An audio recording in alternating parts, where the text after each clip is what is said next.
ನಮಸ್ಕಾರ ವೀಕ್ಷಕರೇ. ರೋಗವೆಂಬುದು ಅಂಟಿಕೊಳ್ಳದ ಮಾನವರು ಈ ವಿಶ್ವದಲ್ಲೇ ಇಲ್ಲ. ಪ್ರತಿಯೊಬ್ಬ ಮನುಷ್ಯನಿಗೂ ಒಂದಲ್ಲ ಒಂದು ಹಂತದಲ್ಲಿ ರೋಗ ರುಜಿನಗಳು ಕಾಡ್ತಾನೆ ಇರ್ತವೆ. ಈ ರೋಗ ರುಜಿನಗಳಿಂದ ನಮ್ಮನ್ನು ನಾವು ಹೇಗೆ ರಕ್ಷಿಸ್ಕೋಬಹುದು, ಅದರಲ್ಲಿ ಆಯುರ್ವೇದದ ಪಾತ್ರವೇನು ಅನ್ನೋದ್ರ ಬಗ್ಗೆ ತಿಳಿಸ್ಕೊಡೋದೇ ನಮ್ಮ ಈ ಕಾರ್ಯಕ್ರಮದ ಮುಖ್ಯ ಉದ್ದೇಶ. ಹಾಗಾದ್ರೆ ಬನ್ನಿ, ಆಯುರ್ವೇದ ವಹಾಮ್ಯಹಂ ಕಾರ್ಯಕ್ರಮದ ಇವತ್ತಿನ ಸಂಚಿಕೆಯನ್ನು ಆರಂಭಿಸೋಣ. ಎಂದಿನಂತೆ ನಮ್ಮೊಂದಿಗಿದ್ದಾರೆ ಖ್ಯಾತ ಆಯುರ್ವೇದ ತಜ್ಞರಾದಂತಹ ಡಾಕ್ಟರ್ CA ಕಿಶೋರ್ ಅವರು. ಬನ್ನಿ ಅವರೊಂದಿಗೆ ಸಂವಾದ ನಡೆಸೋಣ. ಕಿಶೋರ್ ಅವರೇ, ನಿಮಗೆ ಆತ್ಮೀಯವಾದ ಸ್ವಾಗತ. ನಮಸ್ಕಾರ ಡಾಕ್ಟ್ರೇ. ಈಗ ಪ್ರತಿಯೊಂದು ದಿನಾನೂ ನಾವೊಂದು ವಿಷಯದ ಬಗ್ಗೆ ಚರ್ಚೆ ಮಾಡ್ತಾ ಇದ್ದೀವಿ. ಹಾಗೆ ಈ ಆಯುರ್ವೇದದಲ್ಲಿ ಆಹಾರ ಏನು ಪಾತ್ರ ವಹಿಸುತ್ತೆ, ಅದರ ಮಹತ್ವ ಏನು ಅನ್ನೋದ್ರ ಬಗ್ಗೆ ತಿಳಿಸ್ಕೊಡ್ತೀರಾ? ಖಂಡಿತವಾಗ್ಲೂ ತ್ರಯೋಪಸ್ತಂಭ ಅಂತ ಹೇಳ್ತೀವಿ. ಅಂದರೆ ಆಹಾರ, ನಿದ್ರೆ, ಬ್ರಹ್ಮಚರ್ಯ, ಮೂರು ಪ್ರಮುಖವಾಗಿ ಪಿಲ್ಲರ್ಸ್ ಆಫ್ ಆಯುರ್ವೇದ ಅಂದರೆ ಒಂದು ಬುನಾದಿ, ಒಂದು ಅದರ ಮೇಲೆ ಆಯುರ್ವೇದ ನಿಂತಿದೆ ಅಂತಕ್ಕಂಥದ್ದು ಕೂಡ ನಾವು ವಿಶೇಷವಾಗಿ ಹೆಚ್ಚಿನ ಒಂದು ಮಟ್ಟದಲ್ಲಿ ಹೇಳ್ಬೋದು. ಆಹಾರವೇ ಔಷಧ ಆಗಿರಬೇಕು, ಔಷಧ ಆಹಾರದ ರೂಪದಲ್ಲೇ ಇರಬೇಕು. ಆವಾಗ ಶರೀರದ ಸ್ವಾಸ್ಥ್ಯತೆ ಹೆಚ್ಚಿನ ದೀರ್ಘಕಾಲೀನವಾಗಿ ಸ್ವಾಸ್ಥ್ಯತೆಯನ್ನು ಶರೀರ ಕಾಪಾಡಿಕೊಳ್ಳಲಿಕ್ಕೆ ಸಾಧ್ಯ ಅಂತ. ಸೊ ಎಲ್ಲರೂ ಹೇಳ್ತಾರೆ ಆಹಾರ ನಾವು ಯಾವ್ದು ಬೇಕಾದ್ರೂ ತೊಗೊಳ್ಬೋದು, ಸಮಸ್ಯೆ ಬಂದರೆ ಡಾಕ್ಟರ್ ಹತ್ರ ಹೋಗೋಣ, ಆವಾಗ ಅಲ್ಪ ಕಾಲದಲ್ಲಿ ಪಥ್ಯ ಮಾಡಿಬಿಟ್ರೆ ಸರಿ ಹೋಗುತ್ತೆ. ಇದು ಖಂಡಿತವಾಗ್ಲೂ ತಪ್ಪು ಪರಿಕಲ್ಪನೆ ಅಂತ. ಸೊ ಯಾವ ವಿಧವಾದಂಥ ಆಹಾರವನ್ನು ನಾವು ಸೇವನೆ ಮಾಡ್ತೀವಿ ಅದೇ ರೀತಿ ಶರೀರದ ಬೆಳವಣಿಗೆ ಆಗುತ್ತೆ. ಸಾತ್ಮ್ಯ ಆಹಾರ ಆಗಿರ್ಬೋದು, ಸಾತ್ವಿಕ ಆಹಾರ ಆಗಿರ್ಬೋದು, ಅಸಾತ್ಮ್ಯ ಆಹಾರ ಆಗಿರ್ಬೋದು, ರಜೋಗುಣ ಪ್ರಮುಖವಾಗಿರ್ತಕ್ಕಂಥ ಆಹಾರ ಆಗಿರ್ಬೋದು, ತಮೋಗುಣ ಪ್ರಧಾನವಾಗಿರ್ತಕ್ಕಂಥ ಆಹಾರವಾಗಿರ್ಬೋದು. ನಾವು ಯಾವ ವಿಧವಾದಂಥ ಆಹಾರವನ್ನು ಸೇವಿಸ್ತೀವಿ ಅದೇ ರೀತಿ ನಮ್ಮ ವ್ಯಕ್ತಿತ್ವ ವಿಕಸನ ಆಗುತ್ತೆ, ವ್ಯಕ್ತಿತ್ವ ಬೆಳವಣಿಗೆ ಆಗುತ್ತೆ. ಅದೇ ರೀತಿ ನಮ್ಮನ್ನು ನಾವು ಸಮಾಜದಲ್ಲಿ ನಮ್ಮ ಪ್ರತಿಬಿಂಬ ಆಹಾರ ಅಂತಕ್ಕಂಥದ್ದು ಭಾಳ ಪ್ರಮುಖವಾದಂಥ ಒಂದು ಅಂಶ. ಎಷ್ಟು ಚೆನ್ನಾಗಿ ಹೇಳಿದ್ದಾರೆ, ಯಥಾ ಬ್ರಹ್ಮಾಂಡ ತಥಾ ಪಿಂಡಾಂಡ. ಜಗತ್ ಹೇಗೋ ಅವಯವಗಳು ಹಾಗೆ. ಒಂದು ಚಿಕ್ಕ ಉದಾಹರಣೆ ನೋಡಿ, ಕುಂಬಳಕಾಯಿ ತಿಂದರೆ ಮನುಷ್ಯ ಗುಣ್ಗುಣ್ಗಾಗ್ತದೆ, ಸಿಗುಂಬಳಕಾಯಿ ನೋಡಿ ಗುಣ್ಗುಣ್ಗಿದೆ, ಮನುಷ್ಯ ಗುಣ್ಗುಣ್ಗಾಗ್ತದೆ. ಪೈಲ್ಸ್ ಇದ್ದವನಿಗೆ ಮೂಲಂಗಿ ಒಳ್ಳೆಯದು ಅಂತ ಹೇಳ್ತಾರೆ. ಬ್ರಾಹ್ಮಿ ಎಲೆಯನ್ನು ತಿಂದರೆ ಬುದ್ಧಿಶಕ್ತಿ ಜಾಸ್ತಿ ಆಗುತ್ತೆ.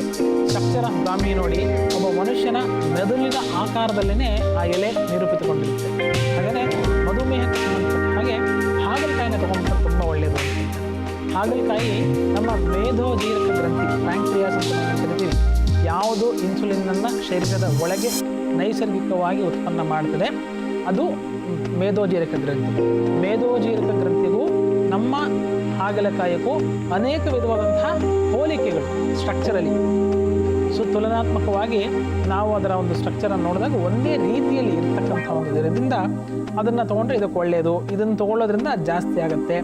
ಈ ವಿಧವಾದಂತಹ ನಾಣ್ಣುಡಿಗಳು ವಿಶೇಷವಾಗಿ ಶಾಸ್ತ್ರದಲ್ಲಿ ಇರ್ತಕ್ಕಂಥ ಉಲ್ಲೇಖಗಳಿಗಿಂತ ಹೆಚ್ಚಾಗಿ ಅನುಭೂತವಾಗಿ ಹಿಂದಿನಿಂದ ಇದು ಪ್ರಚಲಿತದಲ್ಲಿದೆ ಅಂತಕ್ಕಂಥ ಬಹಳ ಗಮನ.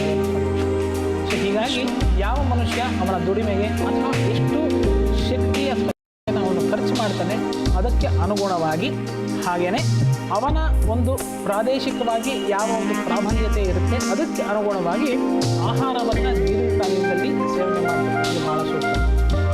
ಸೊ ನಿಗದಿತ ಪ್ರಮಾಣದಲ್ಲಿ ನಿಯಮಿತವಾಗಿ ಆಹಾರವನ್ನು ಸೇವನೆ ಮಾಡಿದಾಗ ಯಾವುದು ಒಳ್ಳೆಯದು ಯಾವುದು ಕೆಟ್ಟದು ಅಂತಕ್ಕಂಥ ಪೂರ್ವ ನಿಯೋಜಿತ ಪರಿಕಲ್ಪನೆ ಇದ್ದು ಆಹಾರವನ್ನು ಸೇವನೆ ಮಾಡಿದಾಗ ಸಮಸ್ಯೆ ಬರೋದೇ ಇಲ್ಲ ಅಂತ.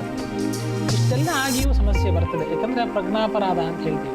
ಗೊತ್ತಿದ್ದು ಅನೇಕ ಸಂದರ್ಭದಲ್ಲಿ ನಾವು ತಪ್ಪು ಮಾಡ್ತೀವಿ. ಉದಾಹರಣೆಗೆ ಬಸ್ಸಲ್ಲಿ ತುಂಬ ರಶ್ ಇರುತ್ತೆ, ನಮ್ಗೆ ಗೊತ್ತು ಫುಟ್ಬೋರ್ಡ್ ಮೇಲೆ ಹೋಗ್ತಕ್ಕಂಥ ತಪ್ಪು ಅಂತ, ಆದರೂ ಅರ್ಜೆಂಟ್ ಇರುತ್ತೆ, ನಾವು ಇನ್ನೊಂದು ಡೆಸ್ಟಿನೇಷನ್ ಅಥವಾ ಇನ್ನೊಂದು ಜಾಗವನ್ನು ತ್ವರಿತವಾಗಿ ನಾವು ಮುಟ್ಟಬೇಕು ಅಂತಕ್ಕಂಥ ಒಂದು ಆತುರದಲ್ಲಿ ಗೊತ್ತಿದ್ದು ಆ ತಪ್ಪನ್ನು ಮಾಡ್ತೀವಿ.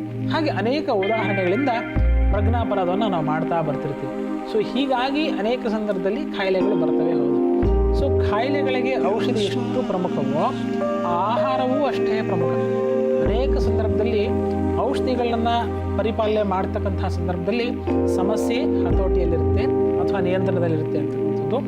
ಯಾವುದೇ ಒಂದು ಸಮಯದಲ್ಲಿ ಸಡಿಲ ಬಿಟ್ಟಾಗ, ಔಷಧಿಯನ್ನು ಬಿಟ್ಟಾಗ ಆಹಾರದ ಒಂದು ರೂಪದಲ್ಲಿ ಹೆಚ್ಚು ಜಾಗರೂಕತನಾಗಿದ್ದರೆ ಒಬ್ಬ ವ್ಯಕ್ತಿ ಖಂಡಿತವಾಗ್ಲೂ ಅದರ ಒಂದು ಡಿಫ್ರೆನ್ಸ್ ಏನಿದೆ, ವ್ಯತ್ಯಾಸ, ಅದನ್ನು ಸರಿದೂಗಿಸ್ಲಿಕ್ಕೆ ಸಾಧ್ಯ ಅಂತ.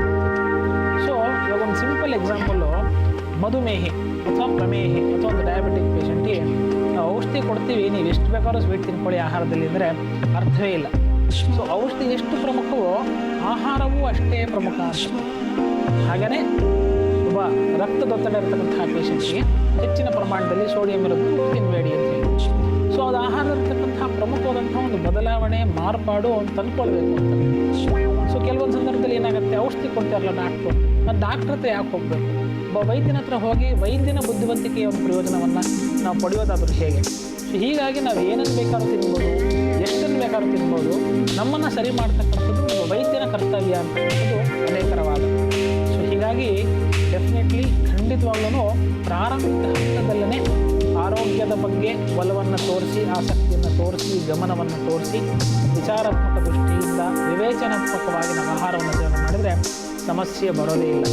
ಸಮಸ್ಯೆ ಬಂದ ಆದಮೇಲೂ ಇನ್ನೂ ಕಾಲ ಮಿಂಚಿಲ್ಲ, ಸಮಸ್ಯೆ ಬಂತು ಇಷ್ಟೆಲ್ಲ ಆದಮೇಲೂ ಕೂಡ ಹೆಚ್ಚಿನ ಜಾಗೃತಿಯನ್ನು ನಾವು ವಹಿಸ್ಕೊಳ್ತೇವೆ. ಹೆಚ್ಚಿನ ಒಂದು ಗಮನವನ್ನು ಆಹಾರದ ಕಡೆ ಕೊಟ್ಟರೆ ಖಂಡಿತವಾಗ್ಲೂ ಅನುಕೂಲ ಆಗುತ್ತೆ. ಹಿಂದಿನ ಕಾಲದಿಂದಲೇ ಇವಾಗಲೂ ಅನೇಕ ಸಂತರು ಸ್ವಾಮೀಜಿಗಳು ಒಂದೇ ಹೊತ್ತು ತಿಂತಾರೆ. ಅವ್ರಿಗೆ ಯಾವುದೇ ವಿಧವಂತಹ ಗ್ಯಾಸ್ಟ್ರೈಟಿಸ್ ಇರೋದಿಲ್ಲ. ಅನೇಕ ಸಂದರ್ಭದಲ್ಲಿ 4 ಹೊತ್ತು ತಿಂತೀವಿ. ಕಾಲಕ್ಕೆ ಅತ್ಯಂತ ಪೌಷ್ಟಿಕವಾದಂಥ ಆಹಾರವನ್ನು ಸೇವನೆ ಮಾಡ್ತೀವಿ. ಹೊಟ್ಟೆ ಉರಿ ಬರ್ತದೆ, ಸಂಕಟ ಬರ್ತದೆ, ಮಲಬದ್ಧತೆ ಇರುತ್ತೆ, ಜೀರ್ಣ ಪ್ರಕ್ರಿಯೆ ಸರಿಯಾಗಿ ಆಗೋದಿಲ್ಲ, ನಿದ್ದೆ ಸರಿಯಾಗಿ ಬರೋದಿಲ್ಲ, ಹೊಟ್ಟೆ ಭಾರ ಅನಿಸುತ್ತೆ, ಮೈ ಭಾರ ಅನಿಸುತ್ತೆ, ಆಮೇಲೆ ದಿನನಿತ್ಯ ಆಲಸಿ ಜೀವನ ಪ್ರವೃತ್ತಿ ಇರುತ್ತೆ. ಹೀಗಾಗಿ ಒಂದು ಸನ್ಯಾಸಿನ ನೋಡಿ, ಒಂದು ಸಂತನನ್ನು ನೋಡಿ, ಎಷ್ಟು ಅವರು ತಮ್ಮದೇ ಆದಂತಹ ಜೀವನ ಶೈಲಿಯನ್ನು ಹೊಂದ್ಕೊಂಡಿರ್ತಾರೆ, ಶರೀರವನ್ನು ದಂಡಿಸ್ತಾರೆ, ಆಹಾರದ ಕಟ್ಟುಪಾಡುಗಳನ್ನ ಒಳಪಡಿಸ್ಕೊಂಡಿರ್ತಾರೆ ತಮ್ಮ ಜೀವನ ಶೈಲಿಯಲ್ಲಿ. ಅವರು ಖಂಡಿತವಾಗ್ಲೂ ಆರೋಗ್ಯವಾಗಿರ್ತಾರೆ. ಸೊ ಹೀಗಾಗಿ ಆಹಾರ ಜೀವನದ ಒಂದು ಅವಿಭಾಜ್ಯ ಅಂಗ, ಪ್ರಮುಖವಾದ ಅಂಗ ಅಂತಕ್ಕಂಥದ್ದು ನಾವೆಲ್ಲರೂ ಗಮನಿಸಬೇಕಾದಂಥ ಒಂದು ವಿಷಯ. ನಮ್ಮ ಜೀವನದಲ್ಲಿ ಆರೋಗ್ಯದ ಮಹತ್ವ ಏನು, ಯಾರು ಯಾವ ರೀತಿ ಆಹಾರನ ಸೇವಿಸಬೇಕು ಅನ್ನೋದ್ರ ಬಗ್ಗೆ ತುಂಬ ಸ್ವಾರಸ್ಯಕರವಾದ ರೀತಿಯಲ್ಲಿ ತಿಳಿಸ್ಕೊಟ್ಟಿದ್ರ. ತುಂಬ ಧನ್ಯವಾದಗಳು. ಹಾಗೆ ನಮ್ಮ ಇವತ್ತಿನ ಮನೆಮದ್ದು ವಿಭಾಗದಲ್ಲಿ ಯಾವ ಒಂದು ರೋಗಕ್ಕೆ, ಯಾವ ಒಂದು ಸಮಸ್ಯೆಗೆ ಮನೆಮದ್ದು ಹೇಳ್ಕೊಡ್ತಾ ಇದ್ರ ಅಂತ? ಖಂಡಿತವಾಗ್ಲೂ ಮೂಲವ್ಯಾಧಿ ಅಥವಾ ಪೈಲ್ಸ್ ಅಂತ ನಾವೇನು ಕರಿತೀವಿ, ಅದಕ್ಕೆ ಆ ಸಮಸ್ಯೆಗೆ ಮನೆಯಲ್ಲಿ ಇರತಕ್ಕಂತಹ ದ್ರವ್ಯಗಳ ಒಂದು ಉಪಯುಕ್ತತೆಯಿಂದ ಯಾವ ರೀತಿಯಾಗಿ ನಾವು ನಿವಾರಣೆಯನ್ನು ಹೊಂದಬಹುದು ಅಂತ ನೋಡೋಣ. ವೀಕ್ಷಕರೇ, ಬನ್ನಿ ಈ ಮೂಲವ್ಯಾಧಿ ಸಮಸ್ಯೆಗೆ ಯಾವೊಂದು ಮನೆ ವೈದ್ಯ ಮಾಡ್ಬೋದು ಅಂತ ತಿಳ್ಕೊಳ್ಳೋಣ. ಮೂಲವ್ಯಾಧಿ ಅಂದ ಕೂಡಲೇ ಆಯುಷ್ಯನೇ ಮುಗಿದೋಯ್ತು, ಡಾಕ್ಟರ್ ಹತ್ರ ಹೋಗ್ಬಿಟ್ರೆ ಆಪ್ರೇಷನ್ ಆಗಿಬಿಡ್ತಾರೆ, ಆಪ್ರೇಷನ್ ಮಾಡಿಸ್ಬಿಟ್ರು ಸರಿ ಹೋಗಲ್ಲ, ಅಥವಾ ಸಾವು ಸಮೀಪ ಬಂದ್ಬಿಡ್ತು, ಹೀಗೆ ಅನೇಕ ವಿಧವಾದಂಥ ಒಂದು ತೀರ್ಮಾನಗಳಿಗೆ ಒಂದು ಪೇಷಂಟ್ ಬಂದ್ಬಿಡ್ತಾರೆ. ಸೊ ನಾನು ಆಗಲೇ ಹೇಳ್ತಾ ಇದ್ದೆ, ಆಹಾರ ಸೇವನಾ ಪ್ರಕ್ರಿಯೆಯಲ್ಲಿ ಸರಿಯಾದಂಥ ರೀತಿಯಿಂದ ಆಹಾರವನ್ನು ನಾವು ಕಾಪಾಡಿಕೊಂಡು ಬೆಳೆಸ್ಕೊಳ್ತಾ ಬಂದರೆ ಈ ಸಮಸ್ಯೆ ಬರೋದೇ ಇಲ್ಲ. ಸೊ ಈ ಮೂಲವ್ಯಾಧಿ ಬಂತು ಅಂತಂದರೆ ಏನೆಲ್ಲ ಮನೆಯಲ್ಲಿ ಮಾಡ್ಕೊಳ್ಬೇಕು, ಅದಕ್ಕೆ ತೀವ್ರತೆ ಅನುಗುಣವಾಗಿ ಶಸ್ತ್ರಚಿಕಿತ್ಸೆ ಮಾಡಬೇಕಾ, ಕ್ಷಾರ ಚಿಕಿತ್ಸೆ ಮಾಡಬೇಕಾ, ಆಯುರ್ವೇದ ಯಾವ ಒಂದು ರೀತಿಯಲ್ಲಿ ಕೆಲಸ ಮಾಡ್ತೀವಿ ಬಗ್ಗೆ ತೀರ್ಮಾನವನ್ನು ಮಾಡ್ಬೋದು. ಆದರೆ ಪ್ರಮುಖವಾದಂತಹ ಅಂಶ ಮನೆಯಲ್ಲಿ ಏನು ಮಾಡ್ಬೋದು ಅಂತಕ್ಕಂತಹ ಪ್ರಶ್ನೆ ಬಂದಾಗ ಸರಳವಾದಂತಹ ಮನೆಮದ್ದು ಇಲ್ಲಿದೆ. ನಮಗೆಲ್ಲರಿಗೂ ಗೊತ್ತೇ ಇದೆ, ಧನಿಯಾ ಅಥವಾ ಕೊತ್ತಂಬರಿ ಬೀಜ ಅಂತ ಹೇಳ್ತೀವಿ. ಕೊತ್ತಂಬರಿ ಬೀಜ ಮತ್ತು ಕೆಂಪು ಕಲ್ಲು ಸಕ್ಕರೆ ಇವೆರಡಿದ್ದರೆ ಹೆಚ್ಚಿನ ಒಂದು ಪ್ರಮಾಣದಲ್ಲಿ ಈ ಸಮಸ್ಯೆಗೆ ಒಂದು ರಾಮಬಾಣವಾಗಿ ಮನೆಯಲ್ಲಿ ನಾವು ಔಷಧಿ ತಯಾರು ಮಾಡ್ಬೋದು. ಫಸ್ಟು ನೀರು ಬೇಕು, ಸುಮಾರು 200 ml 200 ml ನೀರನ್ನು ಕಾಯಿಸ್ಲಿಕ್ಕೆ ಇಡೋಣ. ನೀರು ಕುದೀತಾ ಇದ್ದ ಹಾಗೆ ಧನಿಯಾ ಅಥವಾ ಕೊತ್ತಂಬರಿ ಬೀಜವನ್ನು ಒರಳಲ್ಲಿ ಅಥವಾ ಕಲ್ವದಲ್ಲಿ ಹಾಕಿ ಒಟ್ಟಾಗಿ ಪುಡಿ ಮಾಡಿಕೊಳ್ಬೇಕು.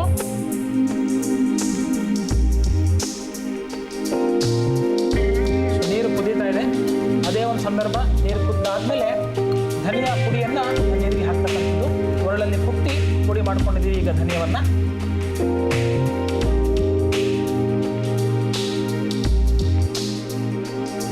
ಈ ಒರಟಾಗಿ ಪುಡಿ ಹಾಕ್ತಕ್ಕಂತಹ ಧನಿಯಾ ನೀರಲ್ಲಿ ಹಾಕಿ ಸುಮಾರು ಒಂದು 2 ರಿಂದ 3 ನಿಮಿಷ ಚೆನ್ನಾಗಿ ಕುದಿಸ್ಬೇಕು. ಕುದ್ದ ಆದಮೇಲೆ 2 ರಿಂದ 3 ನಿಮಿಷ ಆದಮೇಲೆ ಹಾಲು, ಮುಂಚೆನೇ ಕಾದು ಆಡಿರ್ತಕ್ಕಂಥ ಹಾಲನ್ನು ಮಿಶ್ರಣ ಮಾಡಿ ಶೋಧಿಸಿ ಕುಡಿದ್ರೆ ಉತ್ತಮವಾದಂತಹ ಕ್ರಿಯೆ ಆಗುತ್ತೆ. ಇಷ್ಟೇ ಅಲ್ಲದೆ ಮೂಲವ್ಯಾಧಿಯಿಂದ ಬಳತಕ್ಕಂತಹ ರೋಗಿಗಳು ಅಥವಾ ಅವಸ್ಥೆಗೆ ಬಾಧಿತರಾಗ್ತಕ್ಕಂತಹ ಪೇಷಂಟ್ಸು ಸುವರ್ಣಗಡ್ಡೆ ಅಂತ ಏನು ಹೇಳ್ತೀವಿ, ಅದನ್ನು ಹೆಚ್ಚಿನ ಪ್ರಮಾಣದಲ್ಲಿ ಉಪಯೋಗ ಮಾಡ್ತಕ್ಕಂಥದ್ದು ಭಾಳ ಒಳ್ಳೆಯದು. ಅಷ್ಟೇ ಅಲ್ಲದೆ ಮೂಲಂಗಿ ಆಗಿರ್ಬೋದು ಅಥವಾ ಮೂಲಂಗಿ ಸೊಪ್ಪು ಕೂಡ ದೀರ್ಘಕಾಲದಲ್ಲಿ ಪ್ರಯೋಜನಕಾರಿ ಅಂತಕ್ಕಂಥದ್ದು ಹೇಳ್ತೀವಿ. ಮಜ್ಜಿಗೆ, ಕರಿಬೇವಿನ ಸೊಪ್ಪಿನ ಜೊತೆಗೆ ಅತ್ಯಂತ ಬೇಗ ಪರಿಣಾಮಕಾರಿಯಾಗಿ ಈ ಮೂಲವ್ಯಾಧಿಯನ್ನು ನಿವಾರಣೆ ಮಾಡೋದ್ರಲ್ಲಿ ಹೆಚ್ಚಿನ ಒಂದು ರೀತಿಯಲ್ಲಿ ಅನುಕೂಲಕಾರಕಾರಿಯಾಗಿವೆ. ಹಾಗೆಯೇ ಮೂಲವ್ಯಾಧಿಯಿಂದ ಬಳತಕ್ಕಂತಹ ರೋಗಿಗಳು ಪ್ರತಿನಿತ್ಯ ರಾತ್ರಿ ಸೊಪ್ಪನ್ನು ಯಾವುದೇ ರೂಪಾಂತರದಲ್ಲಿ ಸೇವನೆ ಮಾಡ್ತಕ್ಕಂಥದ್ದು ದೀರ್ಘಕಾಲದಲ್ಲಿ ಒಳಿತು. ಇದನ್ನು ಶೋಧಿಸಿ ಕಷಾಯಕ್ಕೆ ಕಾದು ಆರಿದ ಹಾಲನ್ನು ಸೇರಿಸಿ ಸೇವನೆ ಮಾಡೋದು ಹೆಚ್ಚು ಲಾಭದಾಯಕ ಅಂತ ಹೇಳ್ತೇವೆ.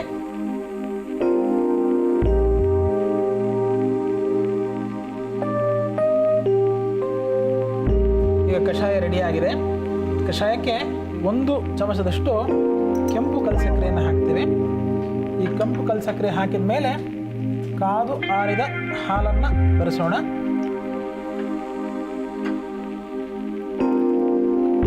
ಎರಡರಿಂದ 3 ನಿಮಿಷ ಚೆನ್ನಾಗಿ ಇದನ್ನು ಕಲಕಬೇಕು. ಏಕೆಂದರೆ ಕೆಂಪು ಕಲ್ಸಕ್ಕರೆ ಸಂಪೂರ್ಣವಾಗಿ ಹಾಲಲ್ಲಿ ಕರಗಕ್ಕೆ ಸ್ವಲ್ಪ ಸಮಯವನ್ನು ಹಿಡಿಯುತ್ತೆ.